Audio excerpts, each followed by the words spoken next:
Hi everyone, this is Cellist Oliver Herbert, and I'm so happy to be here in Eugene this week to play Dvořák's Cello Concerto with the Eugene Symphony.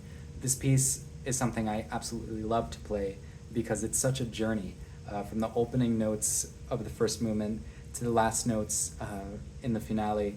You really have the sensation that you've gone through a diverse array of emotional realms, from love to joy to nostalgia to longing to celebration, anticipation. It's really all there in this music, and that story of the piece is something that is so wonderful to experience live in concerts. Another great thing about this piece is that Dvořák gives a lot of important soloistic roles to members of the orchestra, particularly in the wind section, and so I'm very excited to rediscover this work and to be inspired by the musicians of the Eugene Symphony, Francesco Lecce Chong, and we would love to invite you to the concert. We hope to see you there.